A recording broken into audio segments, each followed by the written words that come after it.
ایسا لگ رہا تھا جیسے کسی نے میرے سر پر آسمان گرا دیا ہو۔ تایا جان کہہ رہے تھے اتنا اچھا رشتہ ٹھکرانے کی کوئی ضرورت نہیں ہے۔ اگر انہیں ہماری دوسری بیٹی پسند آ گئی ہے تو کوئی بات نہیں، ہم اسے رخصت کر دیتے ہیں۔ ہمنا کے نصیب میں جو ہوگا وہ اسے مل جائے گا۔ ماما اور بابا تو اس بات پر خاموش تھے، لیکن تائی جان شدید غصے میں آ گئی۔ کہنے لگیں کہ ایسے لوگوں میں ہمیں رشتہ ہی نہیں کرنا۔ اگر وہ ہمنا کو دیکھنے آئے تھے تو انہیں عائشہ پر نظر ڈالنی ہی نہیں چاہیے تھی۔ ایسا نہیں ہے کہ مجھے عائشہ سے کوئی مسئلہ ہے یا پھر مجھے اس سے محبت نہیں ہے، لیکن بات تہذیب اور طریقے کی ہے۔ مجھے یہ لوگ سمجھ میں نہیں آئے۔ تائی جان کا غصہ عروج پر تھا اور میری ٹانگیں کانپ رہی تھیں۔ میرے مستقبل کا فیصلہ ہونے جا رہا تھا۔ وجدان کے سوا میں کسی کو تصور بھی نہیں کر سکتی تھی۔ میری آنکھوں سے آنسو روا تھے۔ اتنے میں بابا جان کی آواز ابھری۔ وہ کہنے لگے کہ بھابھی کی بات مجھے مناسب لگ رہی ہے۔ ہمیں اس طرح عائشہ کا رشتہ کر کے ہمنا کو ٹھیس نہیں پہنچانی چاہیے۔ بابا جان نے تائی جان کے لیے آواز اٹھائی۔ اسی وجہ سے تایا جان خاموش ہو گئے۔ پھر تایا جان نے خود فون کر کے ان لوگوں کو انکار کا پیغام دیا اور گھر میں چاروں طرف سناٹا چھا گیا۔ ہمنا نے اپنے کمرے کا دروازہ ابھی تک نہیں کھولا تھا۔ میں خود کو بہت شرمندہ محسوس کر رہی تھی۔ بار بار جا کے اس کے کمرے کا دروازہ بجاتی، لیکن اندر سے کوئی آواز نہ آتی۔ پھر رات 1 بجے کے قریب میرے بہت اصرار کرنے پر اس نے کمرے کا دروازہ کھول تو دیا، لیکن اس کی سرخ سوجی ہوئی آنکھیں دیکھ کر میری جان نکل گئی تھی۔ میں نے آگے بڑھ کر اسے سینے سے لگانا چاہا تو ہمنا انکار کر کے پیچھے ہٹی۔ کہنے لگی عائشہ تم نے یہ سب جان بوجھ کے کیا ہے نا؟ اس کی یہ بات سن کے میں ہکا بکا رہ گئی۔ میں نے کہا ایسے کیسے سوچ سکتی ہو تم ہمنا؟ میں جان بوجھ کے بھلا کچھ کیوں کروں گی؟ میں تو خود چاہتی تھی کہ تمہارا رشتہ ہو جائے۔ میں نے تو خود تمہیں اپنے ہاتھوں سے تیار کیا تھا۔ میں حیرانی سے ہمنا کو دیکھ رہی تھی جو مجھ سے ہی بے یقین تھی۔ کہنے لگی جس طرح تم نے مجھے خود تیار کیا تھا نا، اسی طرح خود میری خوشیوں پہ پانی ڈالا ہے۔ تم نہیں جانتی کہ ایک لمحے میں میرا دل اس شخص کے لیے دھڑک اٹھا تھا۔ میں نے تصور کر لیا تھا کہ وہ میری زندگی کا ساتھی بنے گا، لیکن تم نے سب کچھ خراب کر دیا۔ ہمنا پھوٹ پھوٹ کے رونے لگی۔ میں نے آگے بڑھ کر اسے سینے سے لگا لیا، اسے سمجھایا کہ جو کچھ نصیب میں تھا وہ ہو گیا۔ کتنی دیر وہ خاموشی سے آنسو بہاتی رہی، پھر کہنے لگی تمہیں وجدان بھائی سے محبت ہے نا؟ سوچو اگر وہ تمہیں نہ ملے تو کیا ہوگا؟ ہمنا کی بات سن کر میں دہل گئی۔ کہا کہ ایسی بات نہ کرو ہمنا۔ اس کے چہرے پر ایک دکھ بھری مسکراہٹ آ گئی۔ کہنے لگی تمہیں تو سن کر ہی اتنی تکلیف ہو رہی ہے۔ سوچو کہ وہ محبت جو میں نے کچھ لمحوں پہلے محسوس کی تھی، وہ ایک لمحے میں ہی مجھ سے چھن گئی۔ مجھ پہ کیا گزر رہی ہوگی؟ محبت ایسی ہی تو ہوتی ہے، ایک پل میں ادراک ہوتا ہے اور پھر یہ روح کی طرح جسم میں اتر جاتی ہے۔ میں ہمنا کی بات پر حیران تھی کہ وہ اس قدر جذباتی کیسے ہو رہی ہے۔ ایک شخص جسے اس نے کچھ دیر پہلے ہی دیکھا تھا، اس کے لیے وہ اس قدر جذبات کیسے رکھنے لگی؟ خیر میں نے اسے بہت محبت سے سمجھایا، پھر وہ سونے کے لیے لیٹ گئی۔ میں اپنے کمرے میں چلی آئی۔ میرے فون پر وجدان کا فون آ رہا تھا۔ میں نے فون اٹھا کر کان سے لگا لیا، لیکن دل پر گزرنے والی قیامت کے بارے میں اسے نہ بتایا، نہ ہی ہمنا کے رشتے کے بارے میں کوئی خبر دی۔ اگلے دن میں اور ہمنا کالج سے واپس لوٹے تو گھر میں ایک بار پھر سارے بڑے سر جوڑے بیٹھے تھے۔ میں حیران تھی کہ اب بابا جان اور تایا جان کا اس وقت گھر پر کیا کام ہے۔ ہمیں دیکھ کر وہ چاروں خاموش ہو گئے۔ ہم دونوں نے سب کو سلام کیا تو تایا جان نے ایک ایسی خبر سنائی جس نے ہم دونوں کو ایک بار پھر ششدر کر دیا۔ وہ کہنے لگے کہ ان لوگوں کا فون آیا تھا، وہ اپنی غلطی پر معذرت خواہاں ہیں۔ انہیں ہمنا بھی بہت پسند آئی تھی، اس لیے وہ ہمنا سے ہی رشتہ جوڑنا چاہتے ہیں۔ عائشہ کا نام تو بس انہوں نے ایسے ہی لے لیا تھا۔ یہ بات سنتے ہی ہمنا کا چہرہ کھل اٹھا، جیسے اسے کوئی کھویا ہوا خزانہ مل گیا ہو، جبکہ مجھے شدید غصہ آیا۔ میں نے ایک دم ہی تایا جان سے کہہ دیا کہ یہ کیسے لوگ ہیں، کبھی میرا نام لیتے ہیں کبھی ہمنا کا، آپ صاف منع کر دیں۔ میرے اس طرح سے کہنے پہ ہمنا نے ایک دم سے میرا بازو پکڑ کے دبایا، اور تب مجھے احساس ہوا کہ میں نے جلد بازی میں کچھ غلط کہہ دیا ہے۔ تایا جان کہنے لگے ہاں بیٹی عائشہ، تم ٹھیک کہہ رہی ہو، مجھے بھی یہی لگتا ہے کہ یہ لوگ مناسب نہیں ہیں۔ ویسے تو پڑھے لکھے ہیں، شریف ہیں، لیکن جس طرح کی حرکتیں کر رہے ہیں اس سے مہذب نہیں لگتے۔ کسی کی بیٹی کو ریجیکٹ کرنا، پھر دوبارہ سے اسے اپنانے کی بات کرنا، سب کچھ بہت عجیب سا لگ رہا ہے۔ میں نے بھی یہی سوچا ہے کہ اب میں خود انکار کر دوں گا کہ ہم اپنی کسی بھی بیٹی کا رشتہ ان کے گھر نہیں دیں گے۔ یہ سننا تھا کہ ہمنا کے چہرے کا رنگ ایک دم زرد پڑ گیا۔ اس نے پھر سے میرا زور سے بازو دبایا، نفرت سے مجھے دیکھنے لگی۔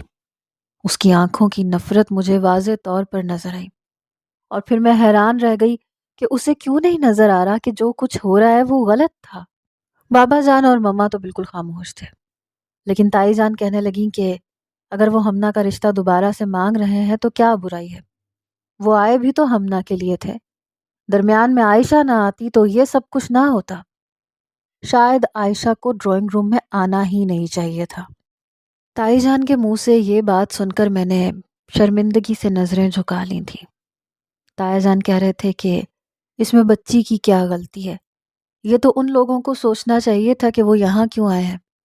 میرا نہیں خیال کہ اب ہمیں انہیں ہاں کہنی چاہیے، میں انہیں صاف منع کرنے والا ہوں۔ یہ کہہ کر تایا جان نے جیسے ہی اپنا موبائل فون نکالا تو ہمنا ایک دم بول پڑی، بابا جان مجھے یہ رشتہ قبول ہے، مجھے کوئی اعتراض نہیں ہے۔ ہمنا کی جذباتیت سب پر پوری طرح عیاں ہو گئی تھی۔ ہر کوئی حیران تھا کہ ہمنا جیسی لڑکی نے کس طرح سے ایسی بات کہہ دی۔ وہ تو بالکل چپ چاپ خاموش رہنے والی لڑکی تھی، صرف مجھی سے زیادہ بات چیت کرتی تھی، میرے علاوہ تو اس کا کوئی دوست بھی نہیں تھا۔ لیکن آج اس نے کھل کر اپنے بابا جان سے اپنے حوالے سے بات کی تھی۔ تایا جان ایک دم خاموش ہو کر اس کی جانب دیکھنے لگے، پھر موبائل فون جیب میں ڈالتے ہوئے کہنے لگے کہ مجھے سوچنے کے لیے وقت چاہیے۔ پھر وہ اپنے کمرے میں چلے گئے۔ تائی جان بھی ان کے پیچھے ہی چلی گئی۔ میں نے ہمنا سے کہا کہ یہ تم کیا کر رہی ہو؟ ہمنا نے غصے سے مجھے دیکھا، کہنے لگی عائشہ بہتر ہوگا کہ اب تم اپنا منہ بند رکھ لو، پہلے ہی تمہاری وجہ سے بہت کچھ خراب ہو چکا ہے، اب مزید کچھ خراب کرنے کی کوشش نہ کرو۔ جب مجھے کوئی اعتراض نہیں ہے تو تمہیں کیا مسئلہ ہے؟ مجھے دو ٹوک لفظوں میں اپنا فیصلہ سناتی ہمنا کمرے میں چلی گئی، اور ہمنا کا یہ روپ میرے لیے بہت حیران کن تھا۔ میں وہی لاؤنج کے صوفے پر ہی ٹک گئی۔ مما نے مجھے ایسے دیکھا تو کہنے لگی کیا بات ہے، جوتے نہیں اتارنے؟ چلو جاؤ چینج کر کے آؤ، میں تمہیں کھانا دیتی ہوں۔ میں نے مما کو دیکھا، میں نے کہا یہ سب کچھ کیا ہو رہا ہے مما؟ ہمنا کو کیا ہو گیا ہے؟ اسے کیوں نہیں کچھ سمجھ آ رہا کہ ایسے لوگ قدر کرنے والے نہیں ہوتے؟ مما میرے پاس آ کر بیٹھ گئی، کہنے لگی بیٹے بہتر یہ ہے کہ تم ہمنا کے معاملے میں اب نہ بولو، کیونکہ الزام تم ہی پر آئے گا، شروعات تم ہی سے ہوئی تھی۔ میں نے مما سے کہا کہ میں نے جان بوجھ کے تو کچھ نہیں کیا تھا، مجھے کیا معلوم تھا کہ ان لوگوں کی نیت اتنی جلدی بدل جائے گی۔ مما نے میرے سر پہ ہاتھ پھیرا، کہنے لگی پڑھائی پر دھیان دو، ایگزامز قریب ہیں، یہ سارے معاملے تمہارے تایا جان خود دیکھ لیں گے۔ مما کی بات سن کر میں نے گہرا سانس لیا اور کمرے میں آ گئی۔ 2 دن بعد تایا جان نے ان لوگوں کو فون کر کے ہاں کہہ دی، پھر وجدان کو فون کر کے رشتے کے بارے میں بتا دیا۔ وجدان نے خوب شور مچایا، وہ ہرگز بھی راضی نہیں تھا کہ اتنی جلدی ہمنا کی بات پکی کر دی جائے، لیکن تایا جان نے کہہ دیا کہ بس تمہاری پڑھائی مکمل ہو جائے تو ہمنا کے ساتھ ساتھ تمہاری شادی بھی پکی کر دیں گے، ایک ہی ساتھ دونوں کی شادیاں ہوں گی۔ یہ سن کر ہمنا کا چہرہ کھل اٹھا، وہ اس قدر خوش تھی کہ بیان سے باہر تھا۔ میں نے آج سے پہلے اسے کبھی اتنا خوش نہیں دیکھا تھا۔ اس کی خوشی دیکھ کر میں بھی خوش ہو گئی۔ پھر رات کو وجدان کا فون آیا، کہنے لگا عائشہ اتنی جلدی بابا جان نے رشتہ کیوں طے کر دیا؟ وہ ابھی تک اسی بات میں اٹکا ہوا تھا۔ میں نے ہنس کے کہا کہ چلو اچھا ہے نا وجدان، ہمنا کے ساتھ جب تمہاری شادی ہوگی تو خود بخود میری بھی ہو جائے گی۔ میری بات سن کے وہ زور سے ہنسا، کہنے لگا ہاں میری واپسی کا انتظار کرنا، ایسا نہ ہو کہ میرے آنے سے پہلے خاموشی سے تم بھی کہیں رشتہ جوڑ لو۔ اس کی بات سن کر میں ایک دم کانپ گئی اور کہا کہ یہ ممکن نہیں ہے وجدان، میں تمہاری منتظر ہوں، بس تم لوٹ آؤ۔ وجدان کو تو واپسی کے لیے چھٹیاں نہیں ملی، لیکن ہمنا کے سسرال والے بڑی سی منگنی کے فنکشن پہ زور دے رہے تھے۔ پھر وجدان کی اجازت کے ساتھ ہی تایا جان نے منگنی کا ایک بڑا سا فنکشن رکھ لیا۔ ہمنا دلہن کی طرح سج کر اسٹیج پر بیٹھی تھی۔ میں نے بھی اپنے سارے ارمان پورے کیے۔ ہمنا کے سارے گلے شکوے بھی دور ہو گئے۔ وہ تو بس اس بات پر خوش تھی کہ اسے زوریز کا ساتھ نصیب ہو رہا ہے۔ سالوں بعد گھر میں کوئی پروگرام آیا تھا۔ میں نے بھی خوبصورت سا لہنگا بنوایا تھا، پارلر سے تیار ہوئی تھی، اپنے لمبے بالوں کو کھلا چھوڑ دیا تھا۔ میں بہت خوبصورت تھی اور ان تیاریوں کے بعد تو اور بھی زیادہ حسین لگ رہی تھی۔ جس نے بھی دیکھا میری تعریف کیے بنا نہ رہ سکا۔ میں نے جلدی جلدی اپنی بہت ساری تصاویر کھینچی، کیونکہ مجھے معلوم تھا وجدان سب سے پہلے میری تصاویر ہی مانگے گا۔ سارے مہمان بھی آ چکے تھے۔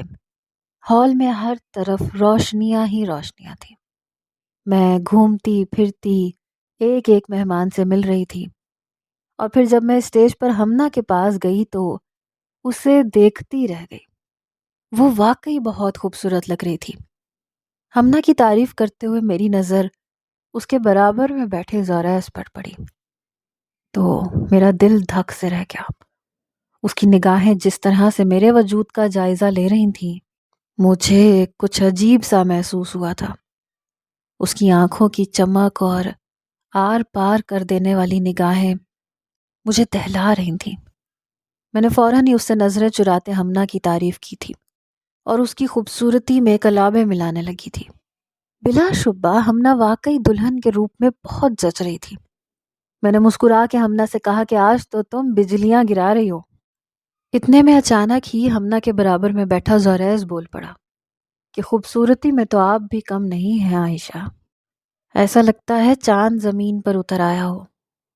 اس کی بات سن کر میں پزل ہو گئی۔ ہمنا نے بھی ایک دم حیرت سے زوریز کی جانب دیکھا اور پھر عجیب سی نظروں سے میری طرف۔ میں بنا کچھ کہے فوراً اسٹیج سے نیچے اتر گئی، اور پھر سارا وقت میں دوبارہ اسٹیج کی طرف نہیں گئی۔ یوں ہی میں نے ساری تقریب گزار دی۔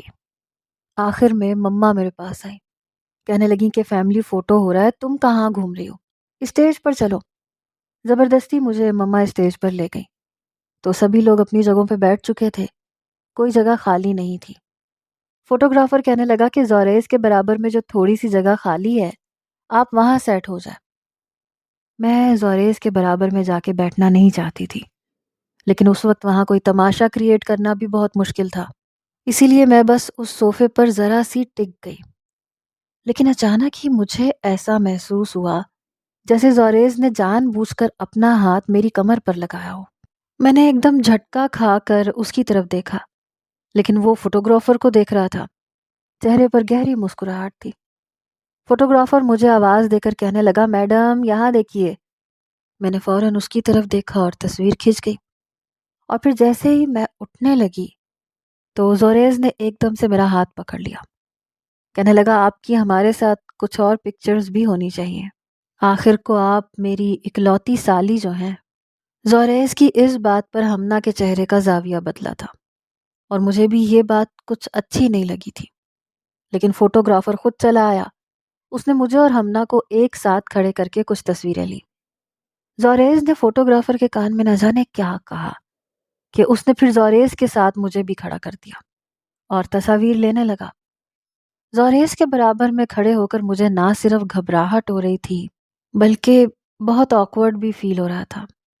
میں بار بار ہمنا کی جانب دیکھ رہی تھی کہ کہیں اس کا موڈ خراب نہ ہو جائے۔ اتنے میں ہمنا کی ساس یعنی زوریز کی والدہ اسے اپنے کسی رشتہ دار سے ملانے میں مصروف ہو گئی، تو زوریز نے موقع دیکھ کر میرے کان میں کہا کہ سچ کہہ رہا ہوں، آج چاند زمین پر اترا ہے، بس میری دسترس سے باہر ہے۔ کاش آپ انکار نہ کرتی تو آج میں آپ کا حقدار ہوتا۔ زوریز کی بات سن کر میری ہوائیاں اڑی تھیں۔ میں تھوڑا سا پیچھے ہوئی۔ میں نے کہا کہ آپ ہمنا کے منگیتر ہیں اور میرے لیے آپ زوریز بھائی ہیں۔ میں نے لفظ بھائی پر جما کے زور دیا تھا۔ وہ ہنس کے کہنے لگا، شادی سے پہلے تو سبھی بھائی ہوتے ہیں، شادی کے بعد ہی تعلق بدلتا ہے۔ اس کی نگاہوں میں ابھی بھی ویسی ہی چمک تھی۔ مجھے اپنا آپ ہوا میں ہوتا محسوس ہو رہا تھا۔ میں تیزی سے اپنا لہنگا سمیٹتی سیڑھیاں اترنے لگی کہ کسی طرح زوریز سے نجات پاؤں، لیکن میری بدقسمتی یہ کہ میں بری طرح لڑکھڑا گئی۔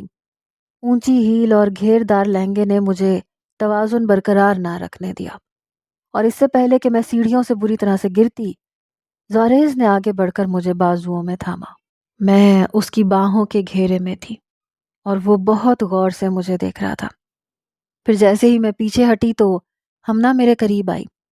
غصے میں کہنے لگی کہ تمہیں سیدھا چلنا نہیں آتا عائشہ، ہر جگہ کوئی نہ کوئی تماشا ضرور لگانا ہوتا ہے۔ ہمنا کے لہجے کی جلن اور نفرت کو میں نے بخوبی محسوس کیا تھا۔ میری آنکھوں میں آنسو جھلملا گئے، جسے میں بہن سمجھتی تھی، جس کے ساتھ میں نے ساری زندگی گزاری تھی، جو اس بات سے واقف تھی کہ میں اس کے بھائی سے محبت کرتی ہوں، وہی مجھ سے بد دل ہو رہی تھی۔ زوریز آہستگی سے ہمنا سے کہنے لگا، بیچاری کا پاؤں مڑ گیا ہے، اسے تکلیف ہو رہی ہے اور تم اسے ہی ڈانٹ رہی ہو۔ وہ زبردستی میرے قدموں میں بیٹھ کر میرے پاؤں کو چھونے لگا۔ اس کی اس حرکت نے میری جان نکالی تھی۔ میں نے تیزی سے اپنا پاؤں پیچھے کھینچا اور بس خود کو سنبھالتی ہوئی اسٹیج سے نیچے اتر گئی۔ آنسو تھے کہ پلکوں کی بار توڑ کر بکھرتے چلے جا رہے تھے۔ اپنے آپ کو سب سے چھپاتے میں بس کسی طرح اس تقریب سے واپس گھر لوٹ آئی اور آتے ہی اپنے کمرے میں بند ہو گئی۔ پیر میں اس قدر شدید تکلیف تھی کہ برداشت سے باہر تھی۔ میں پاؤں پکڑے بستر پہ بیٹھ گئی، دوبارہ کمرے سے باہر بھی نہ نکلی، جبکہ مما نے کئی بار مجھے آواز دی کہ آ جاؤ، سب گفٹس کھول رہے ہیں، تمہارے لیے بھی بہت سے گفٹس آئے ہیں، لیکن میں باہر نہ گئی۔ 2 بجے کے قریب وجدان کا فون آیا۔ وہ بہت ہی زیادہ بے قرار تھا۔ کہنے لگا سب کی تصویریں مجھے مل گئی ہیں، لیکن تم نے اپنی تصاویر مجھے نہیں بھیجی، کہاں مصروف ہو؟ میری آنکھوں سے آنسو بہنے لگے۔ میسج کا جواب لکھنے کی بھی ہمت نہ تھی۔ میں نے بس موبائل فون میں موجود چند تصاویر اسے بھیج دی۔ پھر اگلے ہی لمحے اس کا فون آ گیا۔ بڑی مشکل سے میں نے اپنے روندھے ہوئے گلے پر قابو پایا۔ فون کان سے لگایا۔ تم تو بہت ہی زیادہ خوبصورت لگ رہی ہو عائشہ، یقین جانو میرے لیے تو یہاں رکنا مشکل ہے۔ افسوس ہو رہا ہے کہ مجھے چھٹیاں کیوں نہ ملی، کاش آج میں بھی وہاں ہوتا تو سب کے سامنے ایک انگوٹھی میں بھی تمہارے ہاتھ میں پہنا دیتا۔ وجدان کی بات پر میرے چہرے پہ خود بخود دھیمی سی مسکراہٹ آ گئی۔ میں نے آہستگی سے کہا، بس وجدان اب واپس لوٹ آؤ، تمہارے بنا گزارا نہیں ہے۔ میری اس بات پر اس نے ایک گہری سانس لی۔ کہنے لگا تمہاری یہی وارفتگی تو مجھے تمہارا دیوانہ بناتی ہے۔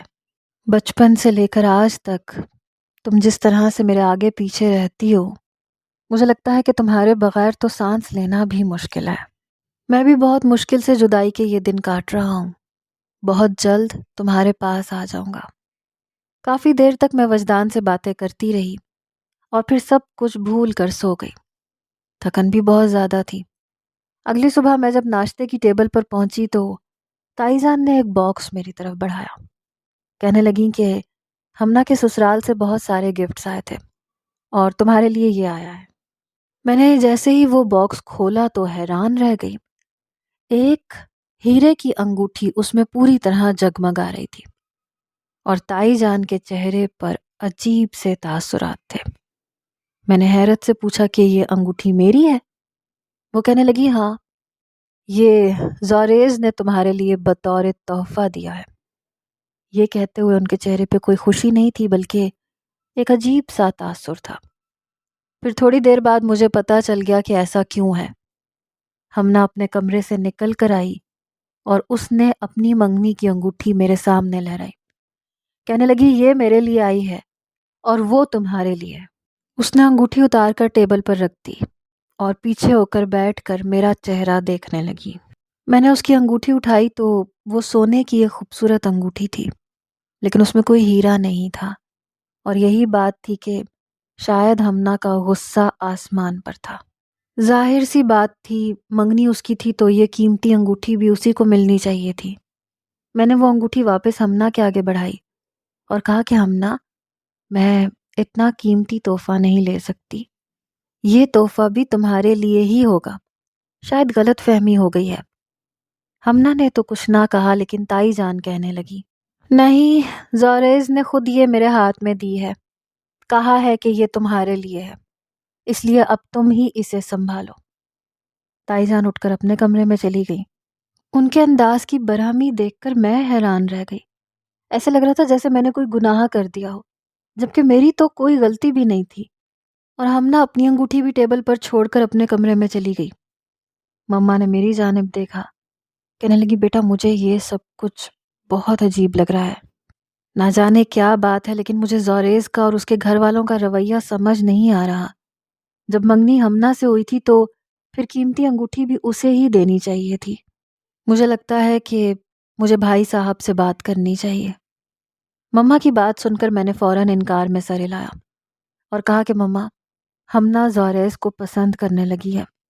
اگر کسی بھی بات کی وجہ سے تایا جان نے یہ رشتہ ختم کیا تو یہ برائی اور بدنامی ہمارے سر آئے گی۔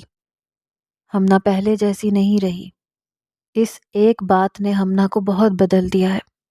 وہ تو مجھ سے بات بھی نہیں کر رہی، اور تائی جان نے بھی آج سے پہلے مجھ سے کبھی اس انداز میں بات نہیں کی۔ وہ تو مجھ سے بہت محبت کرتی تھیں، نہ جانے انہیں کیا ہو گیا۔ مما کہنے لگی کہ ہاں میں بھی اس بات کو محسوس کر رہی ہوں۔ کوشش کرو کہ تم اس معاملے سے دور رہو۔ میں بھی کوشش کرتی ہوں کہ کسی طرح بھابھی کو یہ سمجھا سکوں کہ یہ رشتہ کچھ مناسب نہیں لگ رہا۔ مما ناشتے کے برتن سمیٹنے لگیں اور میں یہ سوچ میں پڑ گئی کہ کیا زوریز جیسا شخص ہمنا کو ڈیزرو کرتا تھا۔ ہمنا تو بہت سیدھی سادی اور پیاری سی لڑکی تھی۔ بس اس کی غلطی صرف اتنی تھی کہ اسے زوریز سے پہلی نظر میں محبت ہو گئی، اور اسے لگتا تھا کہ اس کی محبت میری وجہ سے اس سے دور ہو رہی ہے۔ میں نے وہ دونوں ہی انگوٹھیاں لے جا کر ہمنا کے کمرے کی سائڈ ٹیبل پہ رکھ دی اور بنا کچھ کہے واپس آ گئی۔ لیکن یہ بات اتنی آسانی سے ختم نہ ہوئی۔ کچھ ہی دیر گزری تھی کہ میرا موبائل فون بجنے لگا۔ ایک انجان نمبر تھا۔ میں نے یہ سوچ کر فون اٹھا لیا کہ ہو سکتا ہے کالج کی کوئی دوست ہو۔ پھر دوسری طرف سے آنے والی آواز نے مجھے حیران کر دیا۔ وہ زوریز کی آواز تھی۔ وہ مجھ سے پوچھ رہا تھا کہ مجھے اس کا گفٹ پسند آیا یا نہیں۔ میں نے ایک دم ہی غصے میں کہا کہ آپ مجھے انگوٹھی کیسے گفٹ کر سکتے ہیں، جبکہ منگنی تو آپ کی اور ہمنا کی ہوئی ہے۔ اتنی مہنگی انگوٹھی میں ہرگز بھی قبول نہیں کر سکتی، اس لیے میں نے وہ ہمنا کو دے دی ہے۔ ہمنا اس تحفے کو ڈیزرو کرتی تھی۔ میری بات سن کر زوریز ایک دم ہی ناراض ہوا، کہنے لگا وہ میں نے خاص آپ کے لیے خریدی تھی۔ منگنی میری ہمنا سے ضرور ہوئی ہے لیکن میرا دل آپ کے لیے دھڑکتا ہے عائشہ۔ آپ پہلی نظر میں مجھے پسند آ گئی تھی۔ اگر آپ کے گھر والے آپ کے رشتے کے لیے انکار نہ کرتے تو میں کبھی ہمنا کے لیے ہاں نہ کرتا، مگر میں نے یہ سوچ کر ہمنا سے تعلق بنا لیا کہ اس بہانے ہی صحیح آپ کا دیدار نصیب ہو جائے گا۔ ویسے بھی سالی تو آدھی گھر والی ہوتی ہے، آپ بھی میری آدھی زندگی کا حصہ تو بن ہی جائیں گی۔ زوریز کی بات سن کر میرے قدموں تلے سے زمین نکل گئی تھی۔ میں نے گھبرا کے فوراً فون بند کر دیا۔ سمجھ نہیں آ رہا تھا کہ یہ شخص کس نیت کا ہے۔ وہ کیسے ہمنا کے ساتھ ایسا کھیل کھیل سکتا تھا۔ میں یہ بات ہمنا اور اس کے گھر والوں کو بتانا چاہتی تھی، لیکن پہلے ہی اس رشتے کو لے کر اتنی باتیں ہو چکی تھیں کہ اب مجھ میں ہمت نہیں تھی کہ میں بڑوں سے کوئی بات کہتی۔ میں نے سوچا تھا کہ ہمنا کو اس فون کال کے بارے میں ضرور بتاؤں گی۔ پھر موقع دیکھ کر میں رات کو 2 کپ کافی بنا کر ہمنا کے کمرے میں پہنچ گئی۔ وہ فون پر کسی سے باتوں میں مصروف تھی۔ مجھے دیکھتے ہی اس نے فون کاٹ دیا۔ میں نے حیرت سے پوچھا کہ کس کا فون تھا، تو مسکرا کے کہنے لگی زوریز کا فون تھا۔ اس کے چہرے پر الگ ہی رنگ بکھرے ہوئے تھے۔ میں خاموشی سے اس کے سامنے بیٹھ گئی تو ہمنا خود ہی کہنے لگی کہ زوریز مجھ سے محبت کا اظہار کر رہے تھے، کہہ رہے تھے تمہارا نام ان کے گھر والوں نے لیا تھا، انہوں نے نہیں، اور زوریز کے بارے میں اور بھی بہت کچھ کہہ رہی تھی، اور میں بس حیرانی سے سن رہی تھی۔ جو کچھ زوریز نے مجھ سے کہا تھا اس کا الٹ وہ ہمنا سے کہہ رہا تھا۔ اب اگر میں ہمنا کو بتاتی بھی کہ زوریز نے مجھے فون پر کیا کہا ہے تو وہ شاید کبھی یقین نہ کرتی۔ مجھے زوریز کی چالاکی پر حیرت ہو رہی تھی۔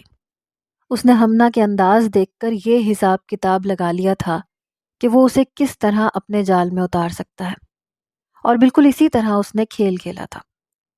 میرے پاس ایک آخری طریقہ تھا کہ میں وجدان کو ان سب باتوں کے بارے میں بتا دیتی، اور میں نے فیصلہ کیا تھا کہ میں وجدان کو ضرور زوریز کی حقیقت کا بتاؤں گی۔